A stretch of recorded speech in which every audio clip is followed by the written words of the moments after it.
السلام علیکم حاضرین ناظرین سامعین، میں آپ کا میزبان ڈاکٹر شہزاد شمیم، اور آج کا موضوع عورت کا مقام قرآن کی روشنی میں اس کا 11واں حصہ پیش کیا جائے گا، اور اس کے تحت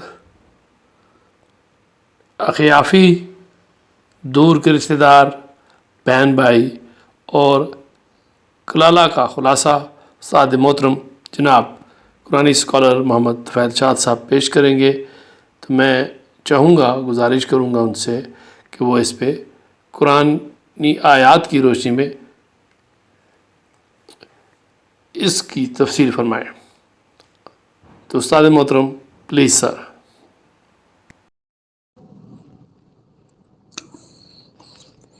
بسم اللہ الرحمن الرحیم۔ آج 18 اکتوبر ہے، سن ہے 2022 اور دن ہے منگل کا، اور میں ہوں محمد طفیل شاد۔ حاضرین و سامعین السلام علیکم۔ عورت کا مقام جو موضوع ہے وہ ابھی جاری ہے، تو اس میں ہم کلالہ کی وراثت کا ذکر کر رہے تھے۔ تو اس کو ایک دفعہ پھر ہم غور کریں گے اس سیشن میں، اور دوسرا ذکر ہوگا کہ دور دراز کے رشتہ دار، اخیافی بہن بھائی اور کلالہ کی بحث کا خلاصہ۔ تو سابقہ جو ہم نے کلالہ کے متعلق پڑھا ہے اس پر پھر سے غور کرتے ہیں۔ سامعین کرام، واضح رہے کہ سورہ النساء کی آیت نمبر 12 کے حصے 5 میں، جس میں کلالہ کی ایک قسم کی تقسیم وراثت کا طریق بتایا گیا ہے، اگر وہاں یہ تسلیم کیا جائے کہ جو اکثر مفسرین کا خیال ہے کہ یہاں متوفی کلالہ کے اولاد موجود نہیں، ماں باپ اور بہن بھائی ہیں، تو یہ صورت تو پیچھے 4/11 کے حصہ 5 میں گزر چکی ہے کہ اولاد کی عدم موجودگی میں وارث ماں باپ ہوتے ہیں اور بہن بھائیوں کو کچھ نہیں ملتا۔ 1/3 ماں لے لیتی ہے اور 2/3 باپ۔ تو اس طرح ثابت ہوا کہ یہاں 4/12 حصہ نمبر 5 میں بہن بھائیوں کے ساتھ وارث گروہ ماں باپ ہرگز نہیں بلکہ اولاد ہے، اور بہن بھائی ذوالفروز ہو کر مذکر مؤنث برابر حصہ پا رہے ہیں۔ اس مسئلہ کو ایک اور انداز سے بھی آسانی سے سمجھا جا سکتا ہے، وہ یہ کہ جہاں متوفی کی اولاد اور ماں باپ ہوں، وہاں اولاد وارث اور ماں باپ مذکر مؤنث برابر برابر 1/6 کی ذوالفروز ہوتے ہیں۔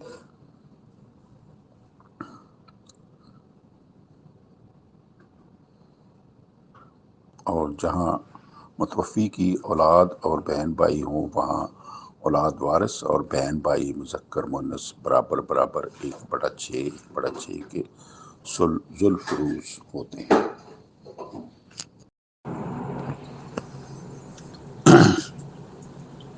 تو بالفاظ دیگر ماں باپ کی عدم موجودگی میں انہی کا چھٹا حصہ بہن بھائیوں کی طرف منتقل ہوتا ہے، جیسے کہ ذیل کے مشترک جملہ لکل واحد منہم السدس۔ اس سے بالوضاحت ثابت ہوتا ہے کہ لہذا ذیل میں اولاد کے ساتھ الگ الگ والدین اور بہن بھائیوں کی موجودگی کے متعلق ان کے ایک ہی حصص کے الہی فیصلے کا تقابل جو ہے وہ ملاحظہ فرمائیں کہ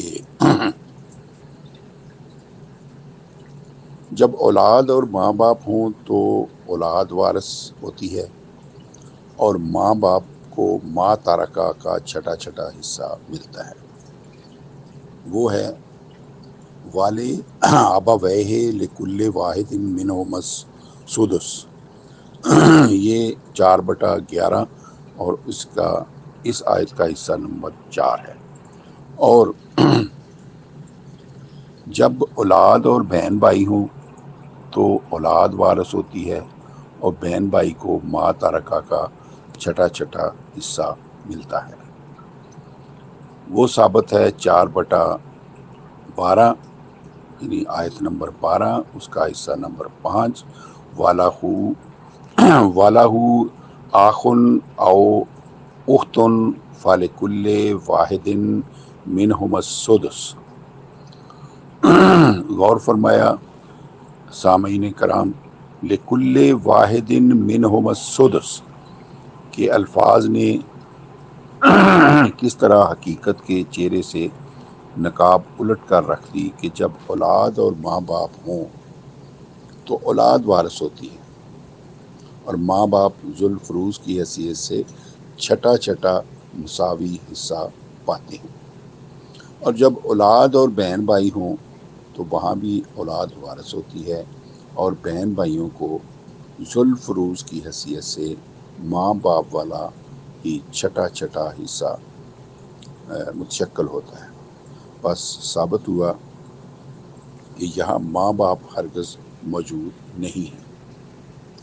نیز 4/12 یعنی سورہ نساء کی آیت نمبر 12 اس کا حصہ نمبر 5 میں یہ بھی بتا دیا ہے کہ اگر متوفی کلالہ کے بہن بھائی ایک سے زائد ہوں تو وہ سب کے سب 1/6 جمع 1/6 یعنی چھٹے چھٹے کے مجموعی 1/3 میں برابر کے شریک ہوں گے۔ فَإِنْ كَانُوا أَكْثَرَ مِنْ ذَلِكَ فَهُمْ شُرَكَاءُ فِي الثُّلُثِ، یہ 4/12 کا حصہ نمبر 5۔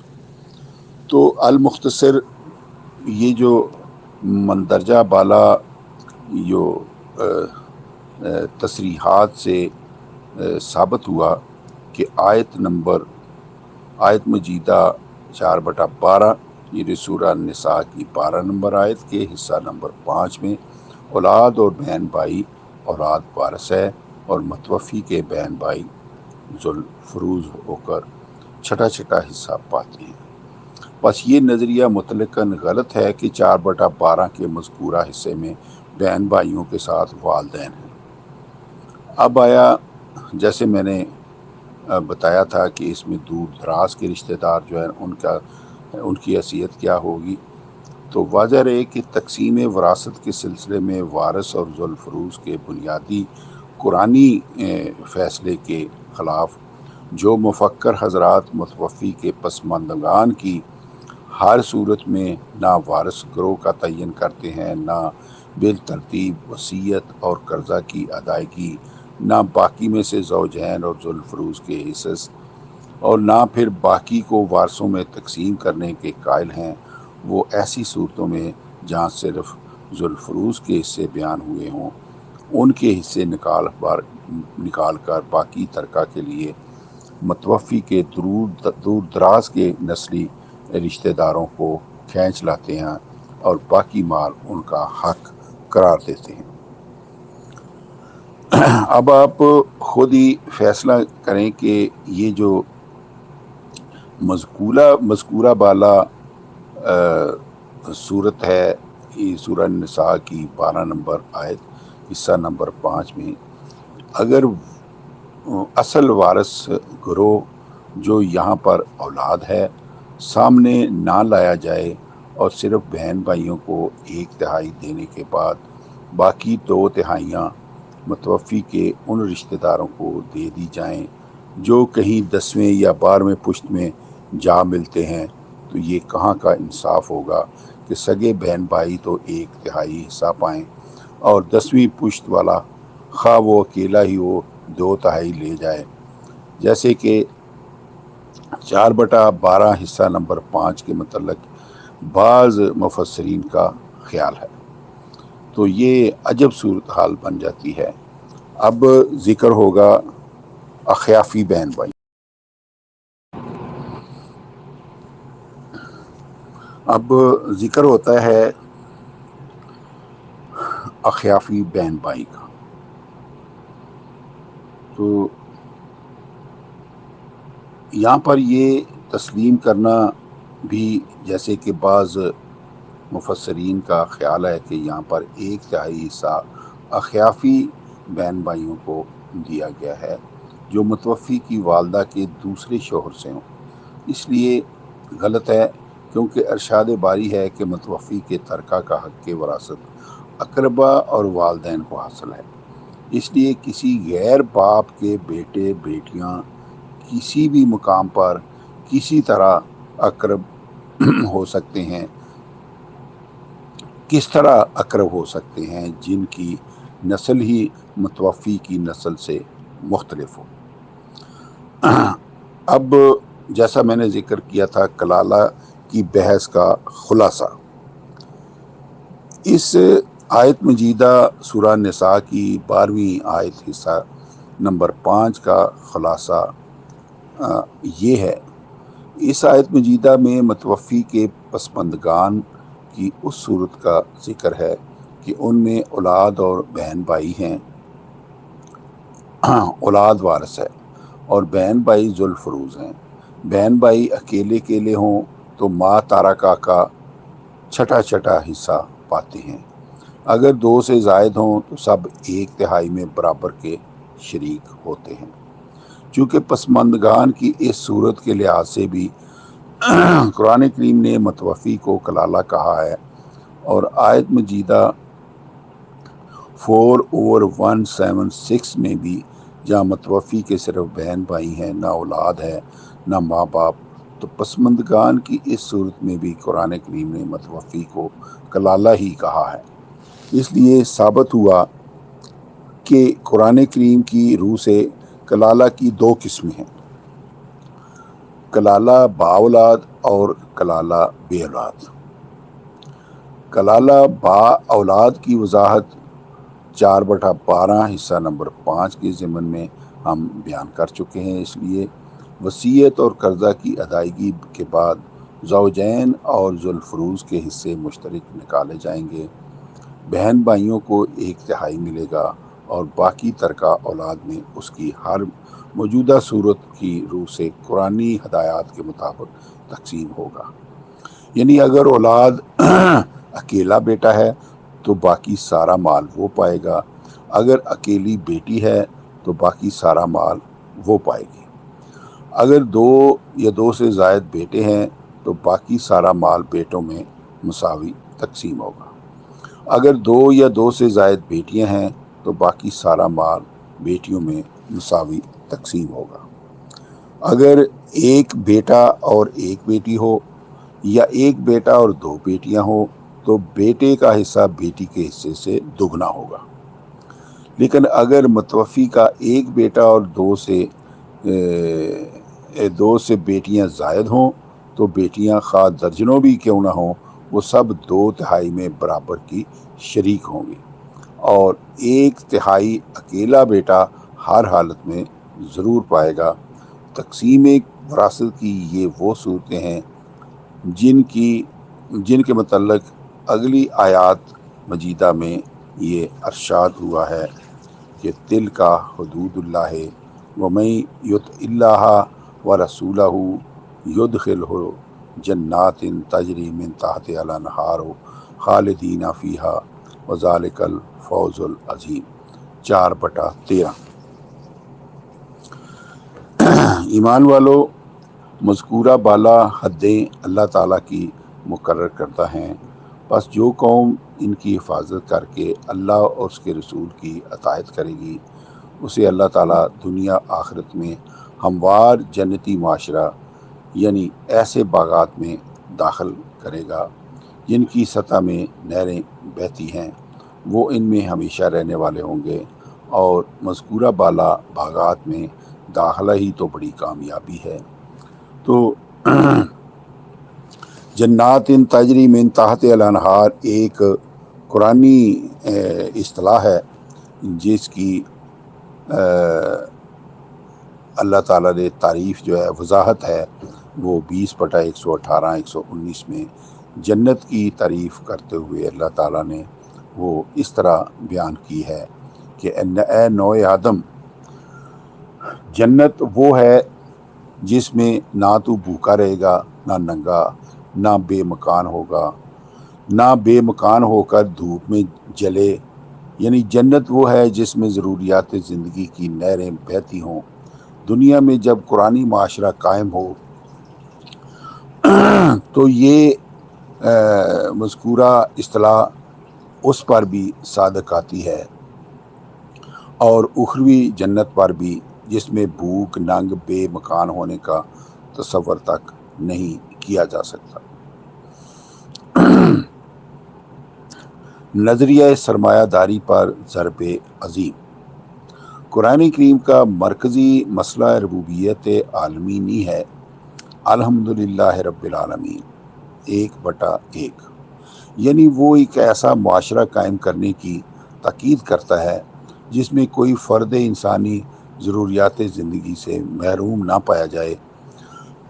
اللہ تعالیٰ نے قرآنی معاشرہ کی آخری حد بتائی ہے کہ ساری فاضلہ دولت بیت المال میں جمع کرا دینا. وہ یسألونک ماذا ينفقون قل العفو ذالک یبین اللہ لکم الآیات لعلکم یتفکرون فی الدنیا والآخرہ. یہ 2/219 اور 220 میں مذکور ہیں. اور اے رسول، لوگ آپ سے پوچھیں گے کہ وہ کتنا مال خرچ کریں گے. آپ ان سے کہہ دیں کہ ضرورت سے زائد سارے کا سارا اللہ تعالیٰ اس طرح اپنی آیات کو تمہارے لیے کھول کھول کر بیان کرتا ہے تاکہ تم دنیا اور آخرت کے متعلق تفکر کرو اور اس صحیح نتیجے پر پہنچو کہ ہموار و متوازن معاشرے کے قیام کے بغیر نہ دنیا میں حقیقی امن قائم ہو سکتا ہے، نہ آخرت کی کامیابی ممکن ہے. تو 2/219 سورہ البقرہ کے مطابق ضرورت سے زائد مال جمع کرنا قرآنی معاشرہ کے خلاف ہے. سورہ توبہ میں ارشاد ہوا ہے والذین یکنزون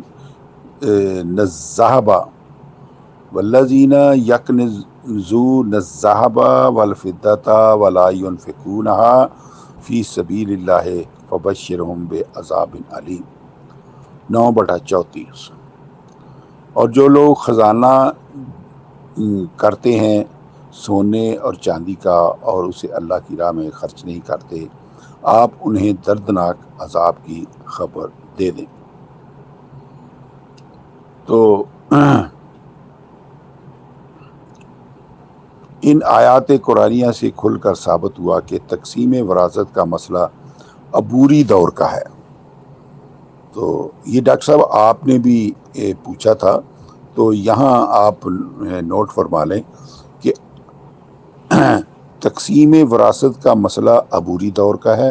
جو لوگ عبوری دور میں تقسیم وراثت کے قرآنی احکام پر عمل کرنے کے لیے تیار نہ ہوں، وہ جنتی معاشرے کے قیام کے لیے العفو کے مطابق پوری فاضلہ دولت کی قربانی کب کر سکیں گے. تو آیت بالا 4/13 زیر نظر میں اسی چیز کی خبر دی گئی ہے کہ پھلوں سے لدے ہوئے باغوں اور بہتی نہروں والے معاشرے میں وہی لوگ داخل ہوں گے جو تقسیم وراثت کی قرآنی حدود کی حفاظت کریں گے. تو تقسیم وراثت کے مسائل میں آپ دیکھ چکے ہیں کہ قرآن کریم نے کس طرح متوفی کے مال کو ٹکڑے ٹکڑے کر کے نظریہ سرمایہ داری پر ضرب عظیم لگائی ہے. اس زندگی میں جہاں متوفی اپنے سگے بھائیوں سے اپنی جس مالیت اور بینک بیلنس کو چھپا کر رکھتا تھا، اس میں بہن بھائیوں کا حصہ مقرر کر دیا ہے. وہی مال جسے حقیقی ماں باپ سے مخفی رکھا ہوا تھا اولاد نہ ہونے کی صورت میں سارے مال کا وارث ماں باپ کو ٹھہرا دیا ہے، اور اگر اولاد موجود بھی ہو تو پھر بھی ماں باپ کو 1/3 کا حقدار قرار دیا گیا ہے۔ تو مال مختصر مال کی ناجائز محبت سے علیحدگی کا سبق مسئلہ وراثت کا بنیادی نقطہ ہے، جیسے کہ وراثت کا مال حقداروں سے چھین کر کھا جانے والوں کے متعلق ارشاد ہوا ہے، وَتَأْكُلُونَ التُّرَاثَ أَكْلًا لَمًّا وَتُحِبُّونَ الْمَالَ حُبًّا 90/19 اور تم مال کی ناجائز محبت میں اس طرح پھنسے ہو کہ وراثت کا مال بھی سارے کا سارا خود کھا جاتے ہیں۔ تو سامعین کرام، آج کی محفل میں اتنا ہی، اور آئندہ ہم انشاءاللہ 4/14 سورہ نساء کی 4/14 وہاں سے ابتدا کریں گے۔ تو آج تک کے لیے اتنا ہی، وما علینا الا البلاغ۔ خواتین و حضرات، اسی کے ساتھ آج کی محفل اپنے اختتام کو پہنچی۔ جلد ہی آپ کی خدمت میں دوبارہ ایک نئے ٹاپک کے ساتھ حاضر ہوں گے۔ اجازت دیجیے۔ پاکستان زندہ باد۔